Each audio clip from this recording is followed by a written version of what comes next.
So this is our reading group continuing our reading of Neofinalism. We are not 100% sure where we ended last time, but we're going to pick up from the bottom of page 27 of the translation, this sort of one sentence leading into the next page.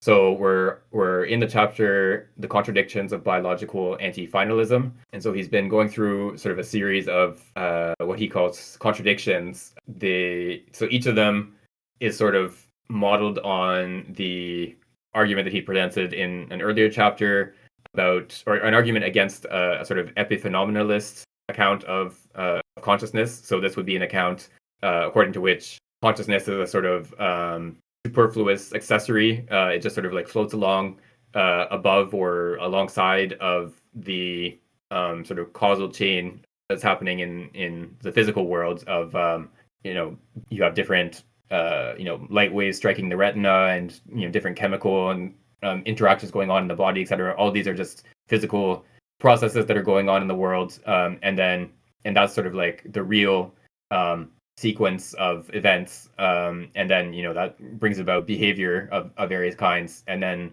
our sort of conscious experience of, seeing our surroundings and, choosing a certain action and so on, that would all just be a sort of accompaniment to the real like physical processes. And so he argues against this, or his sort of like objection to this account is that we of course have developed things like anesthesia, which precisely sort of block our conscious awareness for a period of time, and it's hard to understand how a sort of like or like why would this sort of sequence of physical processes like bring about something like turning off conscious awareness. It's just sort of like, if this conscious awareness is not sort of causally efficacious, it doesn't have sort of any interaction with these physical processes or effect on the body or whatever. It's hard to understand why this would even appear in the first place. The aesthetic anesthesia, I mean, if this is just a sort of like accompaniment with no sort of effect on anything physical, then why would anyone even bother inventing anesthesia? And so he presents a series of other arguments in this chapter that are sort of modeled on this.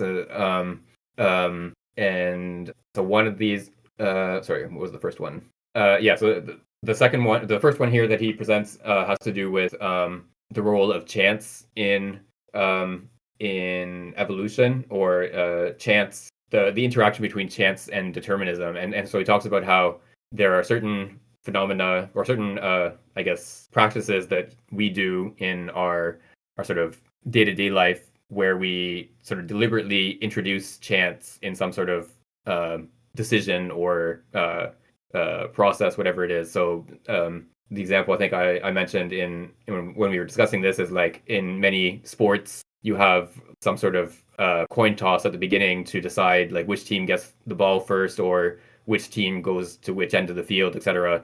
So in this case, the idea is that there is a sort of arbitrary. It doesn't particularly matter which team has the ball first, but there has to be one of these teams has to have it.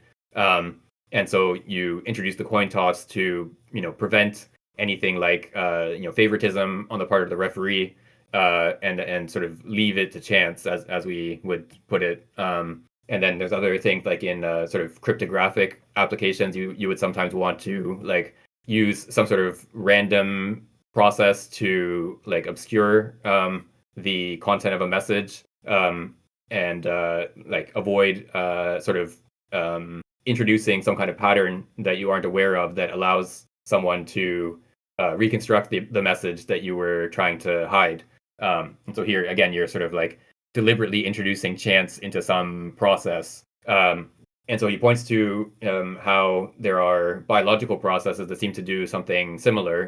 And so in the case of sexual reproduction, for example, like there's sort of like a bit of a puzzle, like why would biological organisms even bother with sexual reproduction in the first place, since it involves more sort of complicated processes, and of course you have to find a mate, which is not always easy. One of the probably most popular answers in like evolutionary biology is that it allows for a kind of introduction of variation into the genetic resources of a lineage. So like if you have an organism that only reproduces asexually, there's going to be a small amount of variation due to mutations that occur over time, but largely just sort of continuing the same genetic resources over the course of many generations. If you introduce sexual reproduction, then at each generation you have this sort of scrambling that happens, where you are sort of mixing the genes from the two different lineages, and so this would sort of provide an opportunity for more for like to accelerate evolution and have more you have more variation in the population, meaning that you can sort of adapt to new environments more easily or at a higher rate. And there are some organisms that reproduce asexually as long as things are sort of going well, as long as there's enough food and other whatever other resources they need in their environment. But then once they start running out of food, they switch over to sexual reproduction and sort of like release spores or something like that. So basically saying like, okay, things were going well, but now we need to sort of adapt to a new environment. So we're gonna switch to sexual reproduction and roll the dice and try again. And so Ruyer points out that this sort of deliberate, well, in the case of human institutions, a deliberate introduction of randomness, and in the case of these biological organisms, we can't really describe this as deliberate, but it's still a sort of functional introduction of randomness. This sort of like the fact that randomness is functional in this one context already like sort of precludes us from assuming that everything is just a product of randomness in the same way. There's at least some distinction between this sort of functional randomness in this one circumscribed context of sexual reproduction and all the other sort of mechanisms and processes that go on in organisms that don't have the same character of randomness. Yeah, so I'm not going to go through the other ones in as much detail, but yeah, we have similar, I guess, arguments having to do with the sort of, I mean, he calls them contradictions. They're not exactly, I think, logical contradictions, but just a sort of like maybe a striking contrast between the sort of accepted use of some of these principles and the assumption that the same principles are sort of governing everything outside of that one specific context. And that's, I think, sort of the general pattern of the argument. And so the one that we started on last time and will continue this time has to do with camouflage and the fact that the effectiveness of camouflage depends on sort of exploiting the perceptual processes in the predator. The fact that they will sort of be drawn to certain shapes and not to others, or that you can sort of distract the predator from the shape of the organism by having like brightly colored or like sharply contrasting patches that sort of obscure the shape of the body of the prey organism. But the fact that these organisms are sort of using or exploiting the Gestalt principles that govern the perception in the predator already sort of suggests that the formation of the body of the organisms must follow some different principles.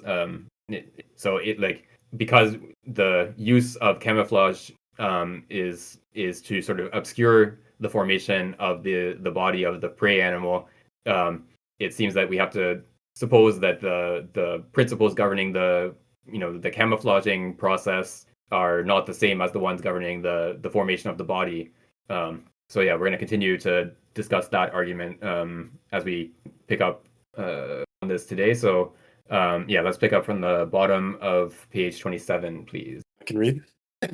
In a whole host of frogs, butterflies, and grasshoppers, the camouflaging stains or bands are arranged in such a way that not only do they virtually shatter the unity of an organ or a natural part of an organ, but when the animal is immobile, they optically fuse distinct organs thanks to their harmony. Cf. Edda Lorina Buckley, or Rhacophorus fasciatus, I think. The eye of vertebrates, mainly in animals without eyelids, is so constituted that it attracts attention by its circular, quote-unquote, good form and its dark pupil. Countless organisms have specially treated their camouflage with auxiliary stains, which have similar functions to the Gottschalk figures we find in all the expositions of Gestalt psychology. Frogs, Rana oxyrhynchus, Cardioglossa leucomastax, serpents, fish, and so on. The elongated stain cuts the eye, which melts entirely into the stain by the dark part of the iris and into the rest of the body by the clear part. Among certain predator fish, Lepidosteus platystomus, the band that camouflages the eye and that appears simple to the observer consists of a series of pigmented areas that affect 7 distinct anatomic units. In other cases, Pterois volitans, one complex figure converges on the pupil and entirely absorbs it. So there are different figures of frogs here. Basic idea is that there's a band of black that runs across the head or the face in such a way that it either obscures the pupil or makes the pupil look continuous with the coloration on the skin. Among fish with camouflaged eyes, a quote-unquote deflective and extremely apparent mark that resembles an eye is sometimes situated on a non-vital region at the end of the tail, for example, in such a way that the animal is seen illusorily inverted. Coedoton capistratus and C. plebigus and Antinarius notophthalmus. These words don't exactly roll off the tongue. These fish swim slowly, tail first, and in case of danger, dash rapidly in the opposite direction. Among other fish, Homocanthus imperador, there is, strictly speaking, no false eye or any deflective mark. Rather, we find an arrangement of curved lines that form, as Leuven would say, a field oriented toward the caudal region. Thecla butterflies exhibit an even more perfect optical inversion from head to tail, especially Thecla phalaros, obtained by an accumulation of processes. Pseudoantennas, a false eye, convergent bands of wings on a false head, movement of false antennas, and immobilization of the true ones. And there's a diagram of a butterfly, and you can see that the stripes on its wing sort of converge almost like nested arrows toward its back end, which has this kind of stem-like protrusion that does look like antenna, but these are false antennas. And then there's a fish that sort of looks like a bullseye or a dartboard with concentric circles of a darker color on its scales. This case perfectly, I guess I'll read that much. So this case perfectly illustrates the opposition between a possible explanation of the organism and of its behavior by quote-unquote Gestaltist principles, and the fact that the organism uses these principles to disorient its enemies. Many biologists who are more or less steeped in Gestalt theory recently invoked a dynamic or chemical cephalocaudal gradient in organogenesis and stressed the fact that the head under formation quickly becomes a dynamic pole in the active region of the field. This is someone named Child. They have even stressed that an experimental chemical, electric, or thermic gradient can at times move the zone of cephalic organs inside the embryo, Gilchrist and Pinners. But it seems that the true motor of development is very different from a simple gradient, and that this gradient has an entirely occasional role, because the organism can eventually simulate an inversion. In well-known and very ingenious studies, the anti-finalist Darcy Thompson deployed quote-unquote Gestalt-like principles of least action and maximum minimum, gradients of hormones producing differential growth, to explain by pure physical laws the curious amplifications of the caudal regions in certain species of the Diodon genus.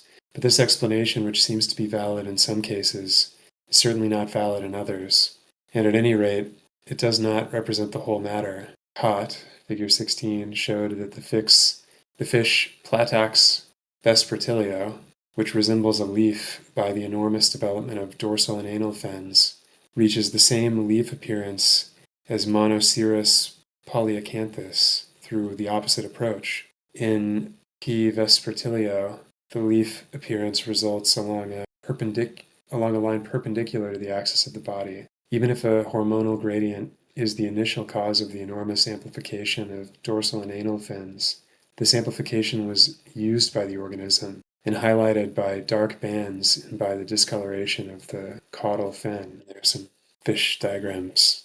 Figure 17 fish does look like a leaf. It's very flat, leaf-shaped, I guess.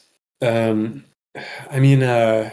can see a gestaltist saying that, or a physicalist unsympathetic to Ruyer saying that, these are just reaction diffusion processes that produce these patternings, and that they're kept and passed on because they're adaptive. And the fact that these good form principles are sort of used by the organism to confuse predators doesn't kind of by itself provide any support for the argument that there's a kind of almost a deliberate use of these processes by the embryo. Yeah, I think he describes these arguments as presenting a contradiction. I think that's probably too strong. It's not a sort of logical contradiction to just insist that all of these, camouflage patterns are just the result of, natural selection, where, just the classic mechanisms of natural selection, where you have random variation, heritability of a trait, and differential survivability or differential reproduction based on possession of that trait. So those are sort of like the three, axioms of natural selection. If you have those three properties of some sort of population, then you'll end up having selection for certain traits in that population, the ones that are correlated with higher reproductive success. And I think Ruyer would not sort of deny that is part of the story that explains why these frogs and fish and so on have these patterns. I think what he would probably want to argue is that we're like that very sort of formal natural selection account kind of doesn't explain why the possession of certain markings on the body of the organism leads to higher reproductive success or higher survival of those organisms. We would need so it just and this is something that some evolutionary biologists have pointed out as well, is that when we talk about fitness of an organism, there's no sort of we shouldn't take that to imply that the fit organisms are better in some absolute sense than the non-fit organisms. It's just that in this particular environment, in relation to these other organisms, the organisms that have trait A succeed better at surviving and reproducing than the organisms that have trait B instead. And of course, in a different environment, it might be the opposite. And so there's a kind of this sort of formal character of natural selection is on the one hand is part of its strength. It's the fact that this mechanism applies to any population of organisms that have those three properties. You're going to get natural selection. It's completely sort of general and abstract. But then on the other hand, it's also something of a weakness when you're studying a specific evolutionary process, because you have no sort of explanation of why these organisms are more successful at surviving and reproducing in this specific context. You have to just because you sort of identify that natural selection is at work, you don't really understand what the sort of concrete process is in this specific case. So I think what he is pointing to here is an instance of the concrete processes that the sort of means by which this sort of formal natural selection population evolution dynamic happens in this case has to appeal to the perceptual mechanisms or perceptual processes going on within the predator organisms that are sort of following these Gestalt principles.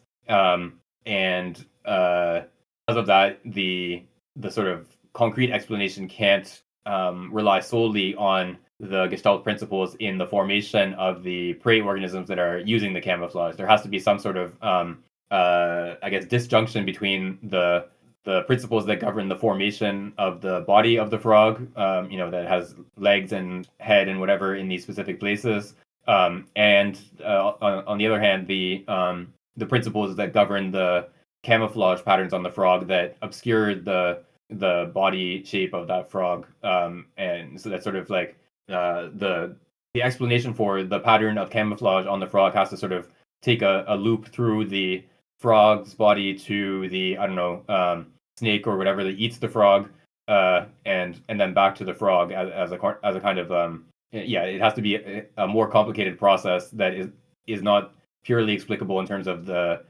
diffusion of a chemical across an axis of the frog's body, for example. So I think that's what he's pointing to here, is that when we're looking at the concrete explanation of why frogs that have this pattern are more successful in surviving and reproducing than the frogs that don't have this pattern, then we can't appeal to the same principles as we do when we are explaining the formation of the frog's body in the first place. Yeah, we were talking about this a little bit before we started recording, but like some of these camouflage, these organisms that have these camouflage patterns, like there's this really complicated and fascinating sort of arms race and like this constantly shifting dynamic where, of course, they're like camouflage is only effective in relation to a certain environment. The patterns that will make you blend in like a forest setting would make you just stand out like very visibly in, say, a desert setting, and vice versa. So camouflage is only effective when it's in the right environment. So you have to sort of adapt to what your environment looks like on the one hand, and that can change over time. And then also the prey animals are trying to hide from predator animals, but then at the same time the predator animals are trying to detect the prey animals, and so the predators perceptual capacities are not sort of standing still as this is going on. They're also evolving to try to better detect the prey animals, and so they're constantly shifting where the camouflage of the prey animal might get better in relation to the surrounding environment, but then the predator animal also evolves better perceptual capacities, which means that the prey animal has to develop an even better camouflage, etc. And so there's this constant sort of shift and like battle between the predator and prey in terms of developing how the camouflage and perceptual capacities develop in relation to each other. And then the other side of it as well is that like these different adaptations also have a certain cost that like developing skin patterns, coloration on the skin that or feathers or whatever that are sort of patterned in this way has a certain metabolic cost. And then in particular in the case of the prey animals, developing perceptual mechanisms like better or different perceptual mechanisms also has a metabolic cost. So that's another factor that even if better eyes might be better at detecting the prey animals, it might be so sort of metabolically expensive that it wouldn't be sort of worthwhile to develop those eyes to detect the prey organism. So yeah, it's a very complicated like process in any of these cases. Sort of trace how is it that this how did the leopard get its spots as the classic sort of story, but like how did the frog or the fish or whatever get the stripes that it has now, and that also could be there could be multiple different predators that have different perceptual processes that are sort of exploitable in different ways, and maybe the prey has to sort of find a compromise between the two or three whatever different predators. Maybe it's not perfectly suited to confuse one of those predators, but it's sort of like good enough at all three. So even studying like one of these organisms, one kind of frog, and figuring out why its camouflage patterns look the way they do would probably be like a whole sort of careers worth of evolutionary study. I can read this next section if you want to move on. Yeah, that's good. Yeah. Yeah, I think it seems to continue these arguments for these different the roles of these different phenotypic characteristics. All right, so bottom of page 31. A distinctive feature of the use of laws by a technique, in contrast to a pure automatic obedience to these same laws, is that one technique uses the laws to all ends and even to opposite ends, to construct and to destroy, to heal and to kill, for peace and for war. The distinctive feature is not lacking here. Organisms use the laws of good form and other laws to camouflage themselves, but they also use them to show themselves. Organic publicity is useful in a number of cases. It attracts the attention of the opposite sex in species that are not very widespread, or it signals the identity of an animal to the predator when the species is foul-smelling or dangerous.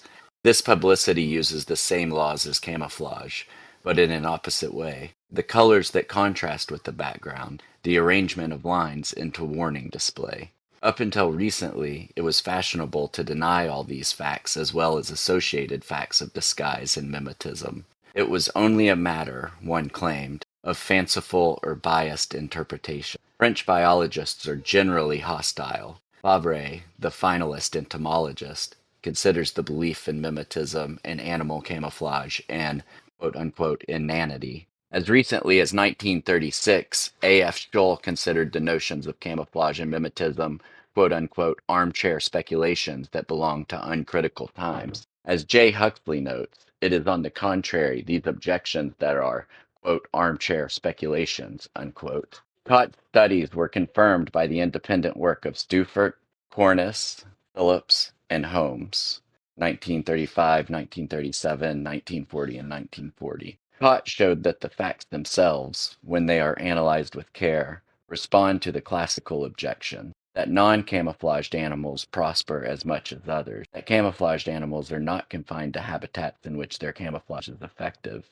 that camouflage is merely a human impression and predator animals do not even see it, and so on. It is important to highlight the remarkable adaptation between the kind of camouflage and the type of habitat, and the adaptation, which confirms the inseparability of instinctive behavior and organic life, of external circuit and internal circuit, between the kind of camouflage and the animal's movements and attitudes. Pott emphasized this adaptation for several of the cases cited earlier. He observed at the Regent Park Aquarium the behavior of a leaf fish, M. polyacanthus, that floats motionlessly like a dead leaf, which it perfectly resembles, maintaining its body rigid and drawing close to its prey with an imperceptible movements of its nearly invisible dorsal and anal fin.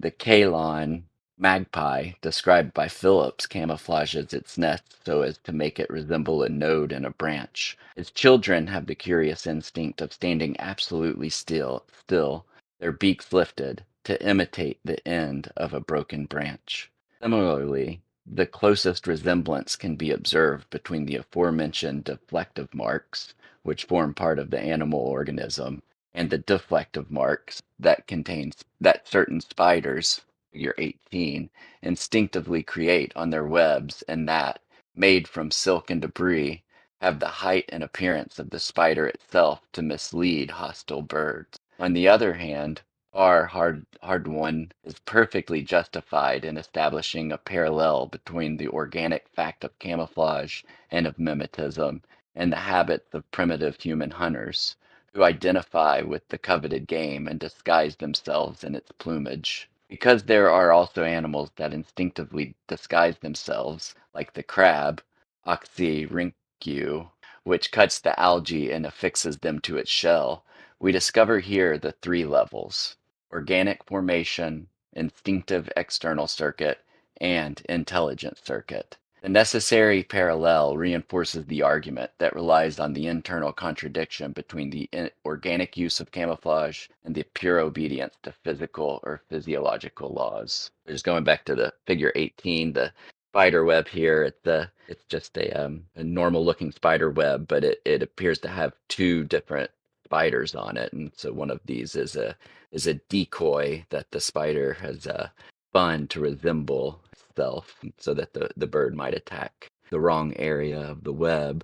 So yeah, so this is just showing that these different phenotypic characteristics may arise in one situation to warn potential predators, whereas in another situation, the identical phenotype might have the opposite role. So just showing that there's a lot of variability, so there's no single explanation to these phenotypes, as far as I read it. But more importantly, I think to fit in with his overall argument here, it just shows that that this happens at multiple levels here. Within the embryogenesis process, or just the raw organic formation itself, as an instinct in nature, and then also as a sort of intelligent behavior, such as what humans do, and as also seen in certain other species like this crab, although perhaps that might be more of an instinct, how they disguise their shell. So Yeah, I think this is a sort of recurring argument pattern that he's using throughout this book, is sort of showing there's a continuity between the sort of organic formation process, embryogenesis, how the organism forms itself, and then the sort of behavior of the of animals that we think of as instinctive. It's not something that the animal learns or sort of figures out for itself. And then what we would think of as intelligent behavior that, of course, humans are capable of, and some other animals have exhibited as well, where they're sort of like inventing a solution to a problem for themselves, figuring something out for themselves. He sort of wants us to see these sort of three domains or sort of, I don't know, patterns as continuous with each other. So if we attribute intelligence to the human, or the, I don't know, the chimpanzee or whatever, who sort of takes the objects and the items that are available in its surroundings and puts them together in a new way to solve a problem, then we should also attribute intelligence to, say, not the crab itself as like an individual organism, but like maybe the crab lineage that sort of acquired this habit of picking up algae and placing it on its shell to help disguise. So the individual crab is not sort of deciding, oh, I think I can hide better if I put algae on my shell, but it's like sort of the crab lineage that is arriving at a solution to this problem of camouflage. And then again, in the case of the formation of the crab in the first place, or you can think of like the formation of these frogs and fish and so on that have this camouflage pattern. Again, it's not like the frog embryo is sort of deciding to form the certain marks on its skin for the sake of better camouflage, but the sort of frog lineage has arrived at this solution to the problem of avoiding predators by having the certain pattern of coloration.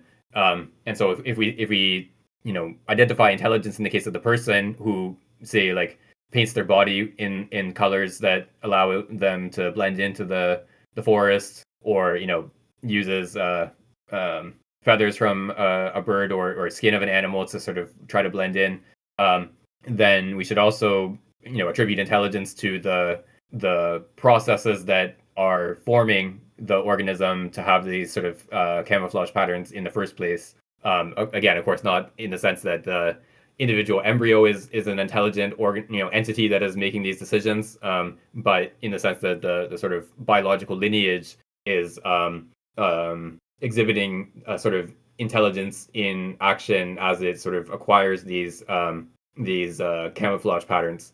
So yeah, we saw some like similar arguments when he talked about how cooking apparatus is essentially just a kind of externalized digestive organ. And so if we take the humans who make pots and grind grain and whatever, all this kind of stuff, as intelligent, then we should also see the teeth and stomach and intestines and whatever as sort of exhibiting intelligence in sort of the formation of the organism in the first place. I think it's kind of a subtle distinction to make, but I think it's also important to sort of distinguish between what he's claiming here is that the process itself is a sort of exhibiting intelligence, the process by which, say, the frog develops to have this camouflage coloration. That's his position, but then a subtly different, but I think it's an important distinction, position would be to say that there is an intelligence that is sort of guiding the frog into having this coloration, that there's some sort of like little frog soul that is like directing its development from the embryo to the adult frog, and that's definitely not his position. And this is like often the sort of objection to like a vitalist position similar to this one, that it's sort of like positing these kind of like supernatural entities that are behind biological processes, and that doesn't really is kind of unscientific in that sense. And yeah, there probably are authors that you could criticize for doing something along those lines, but I think what Ruyer is saying here is not that.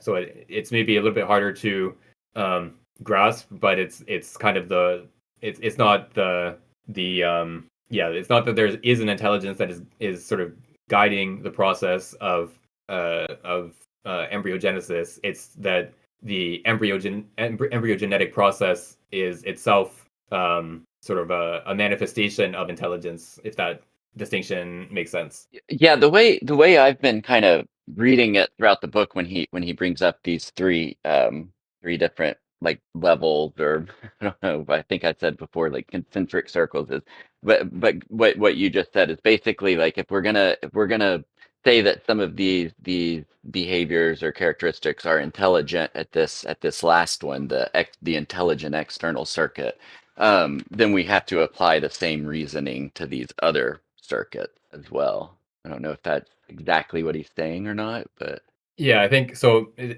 So part of the difficulty here, I think, is that we sometimes use the word intelligent in maybe two different senses, or like two subtly different ways of using that word. So in the one, in one case, we sort of reserve the word intelligence to cases that involve a kind of novelty or creativity or invention or something like that. So we, like in many sort of animal psychology studies, they want to like a lot of the sort of ingenuity that goes into designing the experiment is dedicated to making sure that the animal is actually sort of creating the solution for itself, or sort of finding the solution for itself, or inventing something novel for itself, rather than kind of making use of capacities that it already had. And yeah, so it's often quite difficult to make sure that the organism is not actually sort of picking up on some sort of subtle cues about the environment, rather than sort of figuring things out in the way that you were hoping to see if it could actually do it. Yeah, so you often have to sort of like block the organism from making use of signs that would allow it to reach the solution without having to sort of perform this invention. But then sometimes we also describe the action of an organism as intelligent, not because it necessarily is inventing something new, but just because it's like an appropriate response to a certain situation, and whether that is sort of a new creation of this organism on this occasion, or something that it had learned earlier, or kind of what we think of as instinctive behavior that it doesn't have to learn, etc. So yeah, we sometimes use the word intelligent just to mean like sort of well adapted to respond to a particular situation, rather than as sort of creative, and in the sense of like novelty. And yeah, so I think this maybe is connected to Angus's comment in the chat here about like sort of this crossword puzzle example, because of course the intelligent, in scare quotes, embryogenetic process by which the embryo becomes an adult organism it involves this sort of creation to some extent, but of course it also is not a sort of like absolute novelty. The organism is developing into the adult of which it is the embryo. A frog egg develops into a frog, and so on. So there's sort of a novelty that is repeating or making a variation on an existing pattern. And so this is not exactly the same thing as inventing a new tool or something like that has never existed before. But it's still there's a similarity in some respects, but also a difference in the sense that it's not a sort of absolute novelty. And so Angus has put in the chat here, it's sort of like the difference between figuring out to get to a new place that you've never been to before on the one hand, and then if you have to keep going to that same place every day for months, you eventually sort of just find you just have a habitual route, and you're just continuing your commute every morning. But it's also like as a person who knows your way to school or work or whatever it is, usually you're also capable of adapting if there's some sort of unforeseen circumstances. The subway is down, and so you have to take the bus instead, or there's construction on this road, so you have to go to this other road, etc. So this, like, we regard the sort of commute behavior as intelligent because it's not sort of like mechanically following, turn left at this intersection and then goes 300 meters, etc.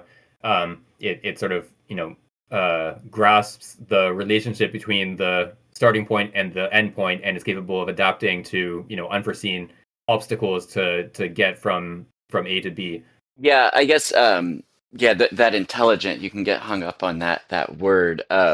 I mean, he uses it here, but and it's not so much that he's trying to I guess like raise or these other circuits to that level, like, oh, there's intelligence all the way down. And it's almost more like he's trying to compress these into to what I guess what he was calling sense earlier in the book, that this there's sense activity, and that there's no real separation of what this sense activity is across these circuits. Yeah, so if we come back to the like sort of finding your route example, like someone who is capable of like figuring out how to get from home to their new job, like we don't sort of consider this to be like a sort of genius achievement that like, oh, it's so impressive that you were able to figure out how to get to your office. It requires intelligence in the sense of you have to figure things out and decide what is the best option, etc. But it's not maybe like a sort of earth shattering discovery. And again, so like in the case of the embryo, for example, it is capable of this is sort of like the classic sort of vitalist argument is that that you can sort of intervene in the development of the embryo, and you cut off a certain part or move things around and so on, and the embryo is capable of adapting to develop into a normal adult organism, or more or less normal, depending on exactly what interventions you make and at what time. So yeah, the embryo is also capable of this sort of like flexible adaptation to get to the same end state despite obstacles or unforeseen interventions, etc. But the end state is still like a more or less normal frog with maybe slight variations in terms of like the coloring and so on. In the same way, so it's intelligent in the sense that it is flexibly adapting to circumstances, but it's also not a sort of completely new invention in the same way that the person who finds their way to the workplace is sort of not necessarily making a discovery that changes the fate of humanity going forward. But I wonder, so with the commute, you could apply that also to embryonic development itself. I mean, and say there had to be a first, so to speak. I mean, it didn't all happen at once necessarily, but there are some subtle differences. But you could sort of apply that as well, I imagine, to those other levels, those other circuits. Yeah, so I think we would have to again make this sort of distinction that I was pointing to earlier, is that like the individual frog or the individual embryo that develops into a frog, even for the first time, acquiring this camouflage pattern is not necessarily like you wouldn't want to sort of attribute intelligence to that embryo that sort of you would want to say the embryo like decided, oh, I'm going to develop this camouflage pattern so that I can avoid predators or something like that. We would sort of want to attribute the intelligence to the frog lineage that sort of discovers this camouflage pattern over time. But then you can sort of like zoom in on the individual embryo and its developmental process that can sort of adapt to disturbances over the course of development. There's like more of this chemical than expected or whatever. That is maybe intelligent in a different sense, in a sense that it is flexible and capable of adapting to these unforeseen circumstances, but not in the sense that it is sort of choosing or finding this camouflage pattern for itself. Yeah, the example of the leaf fish and the baby birds, I think is what it was, that resemble and behave like sticks. It kind of reminds me of Merleau-Ponty's arguments in structure of behavior about the central sector of the brain, which, as I understand it, what he was saying is basically that there, of course, there is localization of brain function, but it's not a total localization, and perception is kind of global coordination across brain regions. And that's, what he called the central sector. And one of his arguments against reflex theory is that, ultimately there are no, these actions can't be reduced to discrete loops, except in genuinely reflexive pathological cases. But the point about the leaf fish especially, it resembles a leaf and its shape colored like a leaf, and it also behaves like a leaf as it floats on the surface or near the surface of the water. That helps me understand how Ruyer could admit that the leaf patterning on the skin of the fish might be a reaction diffusion pattern, but the way that all of these, the behavior, the shape, and the patterning and coloring come together is not itself a reaction diffusion process. It's more like a global coordination that uses a reaction diffusion process as one of its elements. Yeah, I think that's a really good way of putting it. And the other, what I was thinking of in when we were reading that passage as well is that like when you think about certain big cats, leopards, tigers, etc., have these different like patterns, spots or stripes. And if you just sort of look at them on their own, they don't really look that like camouflagey, I guess you would say. Like, a tiger doesn't seem like, this sort of bright orange, and these like black stripes. They seem very like striking when you just look at a tiger on its own. But I've seen some videos where like you see the tiger in like a more like a forest sort of setting, like where it would normally be hunting. And like it really like it's very hard to like sort of pick out the tiger when you have like all these different branches and their shadows and the light is sort of like shifting and so on. And the tiger, like the way that it hunts mostly is like a sort of ambush hunting where it just sort of like slowly creeps up on the prey and then makes the sort of final leap onto the prey. And that perfectly aligns with this like sort of exploitation of the like shifting shadows and tree branches and so on that it's hiding among.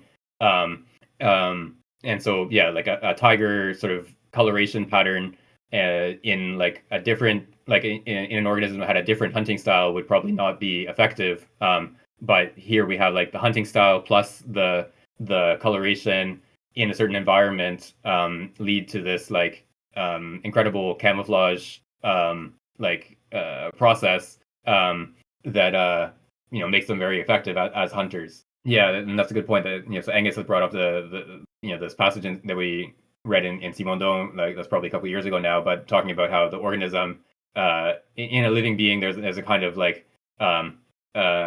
presence of the whole organism in relation to its environment. It's not just that, like, say, the skin of the organism is sort of in contact with the visual perception of this other organism and, evolves as like a sort of discrete unit. It's that, like, the organism that has a certain coloration pattern on its skin and that behaves in a certain way and is in a certain environment, etc. All these things are sort of like all interacting with each other at the same time. And it's only because, the tiger has this skin color and hunts in this way that it is, effective at, hiding and being able to approach its prey without being detected. So organelles put in the chat here this idea that this so what Simondo describes as this topological surface is functional in the same way across these three sort of domains of activity we can describe. The organic formation or embryogenetic or developmental process, this sort of instinctive behavior, and then intelligent behavior. That we have the same kind of presence of sense or this finalism in each of these three cases. And I think that's what he's sort of driving at in a lot of these arguments is that, like, the finality or goal directedness that we identify in the case of intelligent behavior, we have to see a similar kind of goal directedness in the case of the instinctive behavior and in developmental processes. If we are going to attribute goal directedness to one, we have to attribute it to the other. So Angus, I know that it's later for you because of our daylight savings shift a few weeks ago, and we're also at a section break. So do you want to stop here, or do you want to keep going? I don't mind starting the next chapter if you all are okay with pushing on a bit. Yeah, we can do like another 10-15 minutes or so. Yeah, it sounds good. Okay, I'll read the next passage at the top of chapter 5.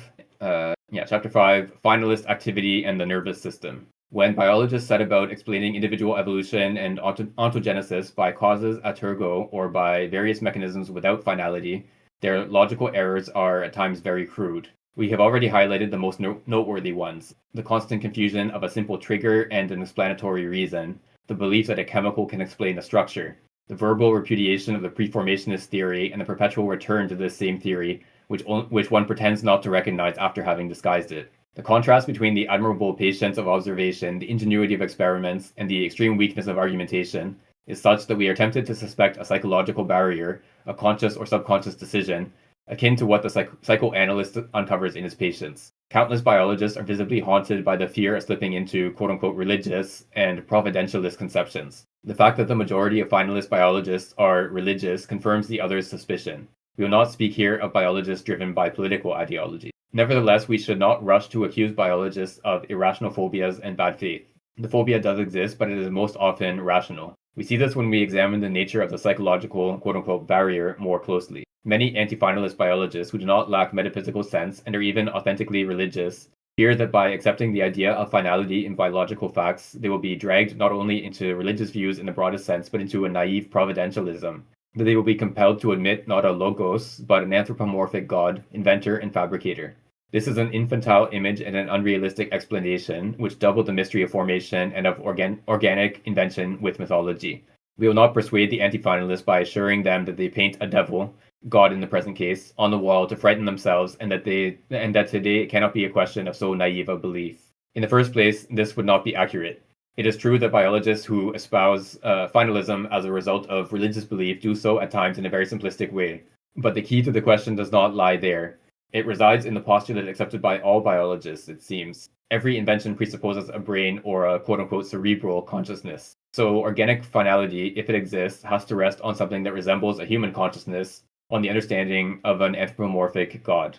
Taking his inspiration from Queneau, Tétri writes, quote, "The birth of the manufactured tool, the sign of specific human activity, is not mysterious. In general, we know the date of its creation, we know the name of the inventor. The anticipated representation of the tool, i.e. of the goal or the end to be attained, final cause, conditions its production, which is then an articulated act preceded by an idea and operating as a cause. The tool is the thought-out work of the human brain," unquote. But then, because, quote, "invention includes reflection, perspicacity, and intelligence," unquote, organic invention, quote, "can only be the effect of a thinking brain like the human brain," unquote. So it seems, quote, necessary to resort to a god or to an anthropomorphic nature, an option repugnant to many scientists and philosophers, unquote. Let us translate this into our schema. He refers here to a figure on the page that is somewhat obscure.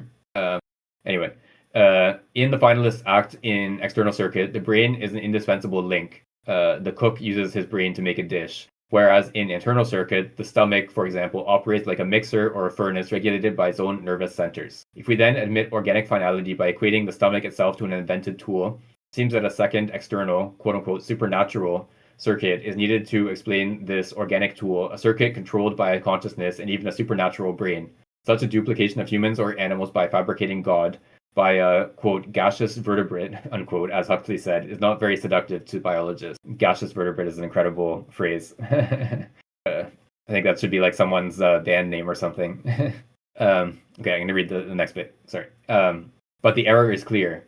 Finalist action in external circuit, which presupposes a good condition of the brain, is only a complication of finalist activity in internal circuit. It is thus logical to consider the brain as the instrument of this complication, but not as the instrument of finalist action in general. The central nervous system, extended by the eye and the hand, allows the organism to project its finalist activity into the external world.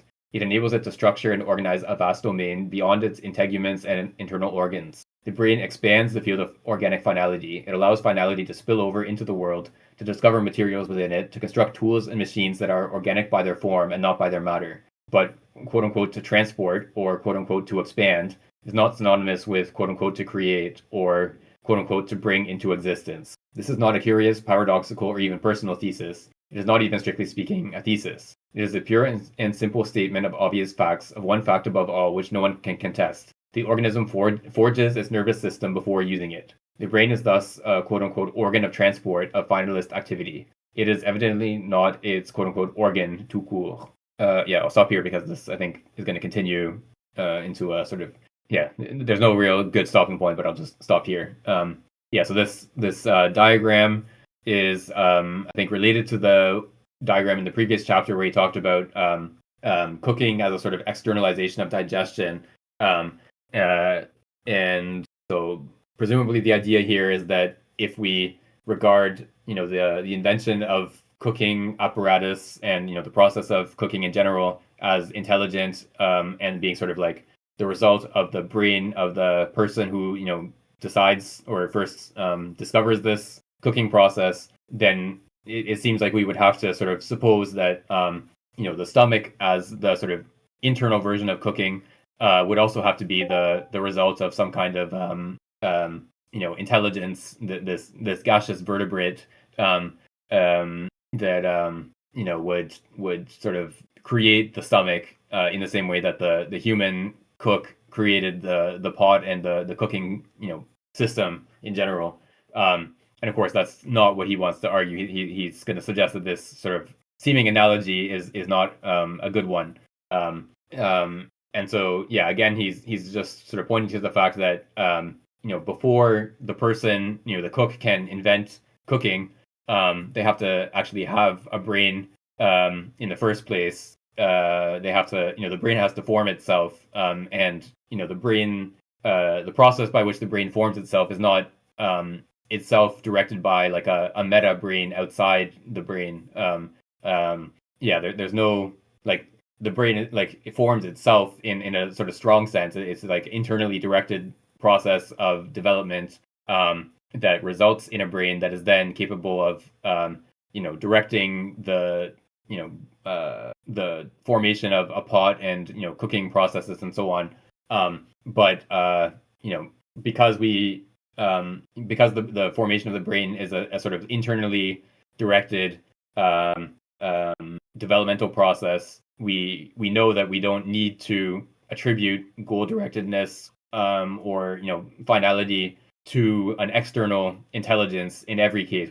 There's at least one case where we don't need this sort of external finality, and therefore that sort of analogy between the cook who invents cooking and this gaseous vertebrate who invents the stomach of the cook, that shows that this analogy is not a good one.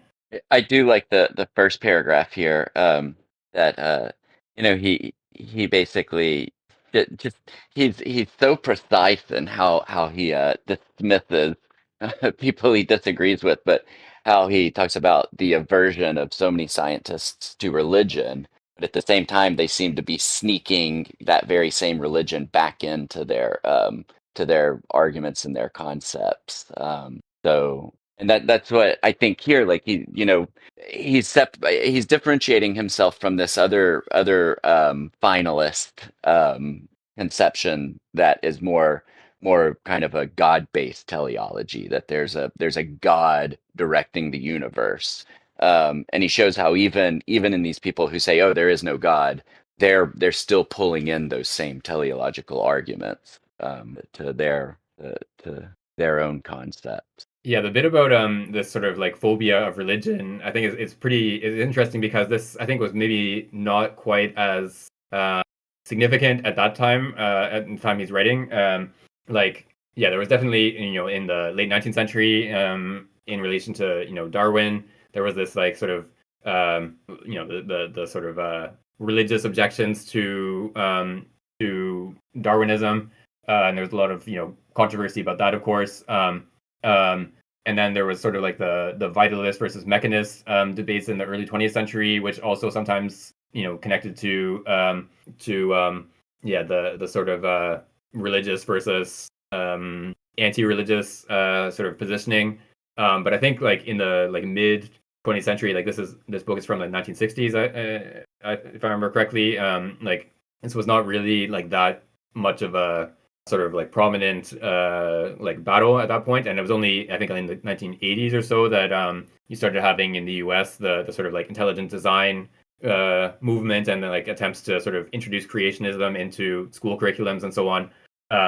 But that I think definitely like in sort of contemporary biology and like dealing with evolution is definitely a big factor of like trying to like there's a worry that like that you're sort of opening the door for creationism or for the intelligent design if you sort of allow for something like teleology or any sort of like deviation from Darwinist orthodoxy is kind of like opening the door to intelligent design. I think that's definitely a worry that has like affected the way that biologists have thought about evolution, at least since like the 1980s. Yeah, I think that's definitely true, and I mean, but almost to the point where there becomes that fear of running up against like bringing an intelligent design explanation into something. It almost, yeah, in a way it's like a wall, maybe. There's I mean, yeah, I imagine somebody like a Daniel Dennett or something who really at that ultimate level, he does the same sort of hand waving gesture. Oh, it just, consciousness just emerges, and almost in a way, it looks not that dissimilar from those more God-based teleological intelligent design arguments at that level. Oh, it's just faith, it's just emergent. And what's the real difference between those two explanations? Yeah, in Consciousness Explained, like so he's sort of like I mean the I think there was someone a review of that book where someone said it really should be like consciousness explained away. But towards the end, like I think in the conclusion or something, he says something like there's no such thing as seemings; it only seems like there is, which is a kind of a funny. I mean, I think he's sort of aware of how sort of he's deliberately sort of selecting this phrasing that that suggests a sort of paradox about it, but yeah, I think there's I think maybe like I mean I actually do like that book. I think there's a lot of good material in that book, but that sort of last sort of conclusion I think leaves something to be desired. I think maybe the kind of people that I would, or the kind of writer that I would point to is maybe Dawkins as like someone who sort of insists on this very like mechanicist approach to biology, and then takes that to be like sort of like part of this I don't know civilizational battle against religion or something, and then maybe also against like sorry I'm thinking of like his like bizarre tweets about like having his honey having his honey confiscated at the airport. Anyway, yeah. So I think because he sort of like treats it as like he's sort of like taking Darwinism as like a sort of counter religion, and then it has like the same like sort of dogmatic character as he's sort of objecting to in religious doctrines. And yeah, so it ends up being sort of like a sort of I don't know, reverse religion or like counter religion, and it sort of makes it impossible for him to conceive of anything like finality that is not something like a god or a demon or a spirit or whatever that is itself intelligent in the same way that a human is, that would be sort of directing development. And of course, he rejects that conception, and he says, okay, therefore that means that everything is just this like mechanical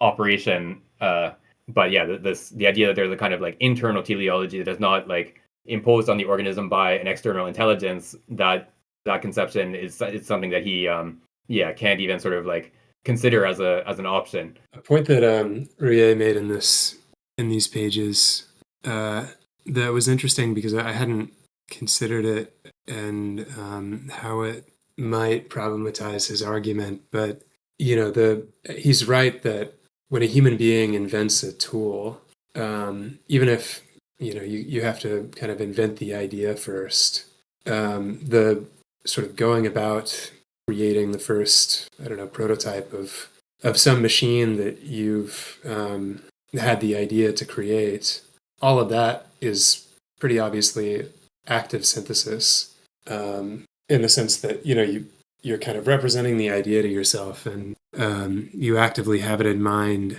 It's not like sleepwalking or kind of wandering the city and not really being fully aware of where you're going. And while I think it's a lot more plausible to argue that embryogenesis is something like passive synthesis, something that analogous to, again, something like sleepwalking, or I think somewhere Ruyer describes it as like an artist completely absorbed in their work, just kind of blind to the outside world. But it's a lot harder to imagine it as, the embryo has the idea of a frog in mind and is working towards it.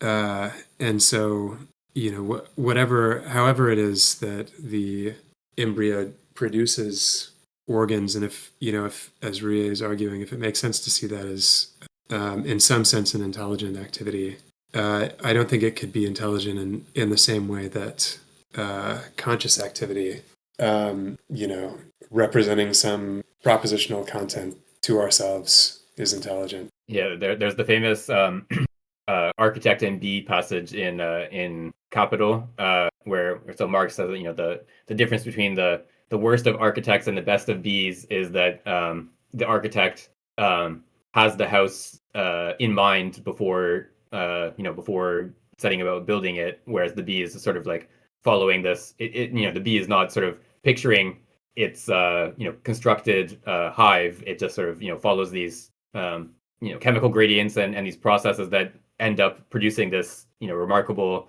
geometrically structured cells in the hive.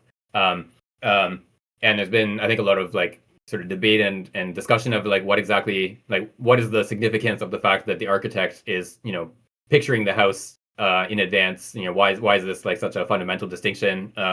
But it's certainly true that we don't have any reason to think that bees are like picturing the hive before they start like building anything, and thinking about how great it would be to have hexagonal cells, and so on. And likewise, the bee egg is not sort of picturing the adult bee and directing its development in accordance with this picture.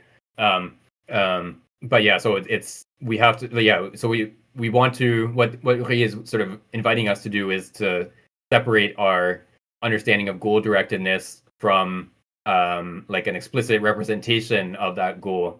That we have to, like, that explicit representation of the goal is not necessarily that important in obviously in certain cases it is. In the case of a person inventing a new device, that might be important. But in the case of the how that person's brain developed in the first place, clearly the brain was not sort of depicting its own future state before it developed into the adult brain. And I think maybe we can also connect the like invention element with Simondon's book on technical objects, because there are inventions that are sort of like a person sitting in their workshop and just like drawing a blueprint and then building it. But most often inventions are actually the result of a kind of development over time of like different you have like different components that were developed in maybe a different type of device that get joined together in a new way and then perfected over time. You don't it's not like the more sort of common process of invention is not this one genius comes up with an idea and then implements it, but a sort of like historical development where the apparatus gets perfected and adapted to new uses and so on over time in this much more gradual process that at some point results in what we can say is like a new invention, but is sort of arises out of existing apparatus and processes in this less so like there wasn't anyone at the outset of the process that was sort of picturing, oh, I'm going to build I don't know, like a steam engine, for example. Like the early steam engine that James Watt invented was like a really sort of inefficient. It was only really usable because it was used right at the coal mine where they could just shovel in as much coal as they wanted, and it was only used to pump water out of the mine to allow them to dig deeper. So Watt presumably never like pictured, oh, we can use these to like power locomotives and ships and all these other machines that were used much later. But you can still see a kind of intelligence at work in this sort of lineage of the technical apparatus that leads from this early steam engine to the more the much more efficient and smaller steam engines that are used on trains and so on later on. So yeah, I think even in the case of invention, in the case of the human is inventing something, there is often this sort of like unconscious creativity also happening that is maybe analogous to the way that the embryo becomes a bee. There's this book that I saw in the University of Minnesota Press catalog, which they've also published several of the Simondon translations.